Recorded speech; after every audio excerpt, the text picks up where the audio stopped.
Atiq Ahmed's son Asad, who was killed in an encounter by Uttar Pradesh Police Special Task Force on Thursday, was buried at a Prayagraj mortuary today. The 19-year-old, along with one of Atiq's noted henchmen, was gunned down in Jhansi after they gave a chase to police for over 45 days. Both deceased carried bounties of 5 lakh rupees on their heads as they were accused in the Umesh Pal murder case.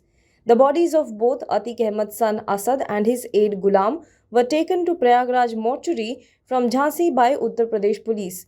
The encounter was carried out at the time Atiq Ahmed was in Prayagraj court, where he was presented before the chief judicial magistrate in connection with the same murder and was remanded to 14 days of judicial custody. The court also allowed a 5-day remand for the UP police to question him.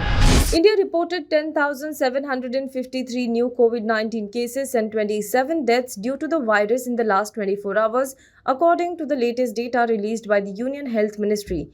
The active caseload stood at 53,720. The current rise in COVID-19 cases is being driven by XBB.1.16, which is a subvariant of Omicron. While the daily positivity rate has touched 6.78%, the weekly positivity rate was at 4.49%. Issues related to crypto assets require immediate attention, and the response of the G20 has to ensure that they do not lose any potential benefits while protecting economies from harm, Union Finance Minister Nirmala Sitharaman has said.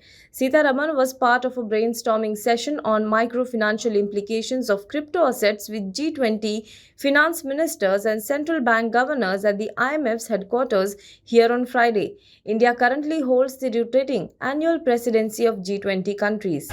China won't sell weapons to either side in war in Ukraine, the country's foreign minister said on Friday, responding to Western concerns that Beijing could provide military assistance to Russia. China has maintained that it is neutral in the conflict while backing Russia politically, rhetorically, and economically at a time when Western nations have imposed punishing sanctions and sought to isolate Moscow for its invasion of its neighbor. Japanese Prime Minister Fumio Kishida was evacuated to safety after an apparent smoke or pipe bomb was thrown at the leader and a loud explosion was heard just before he began a stump speech in the city of Wakayama on Saturday, local media reported. According to the public broadcaster NHK, there was a sound similar to an explosion at the location.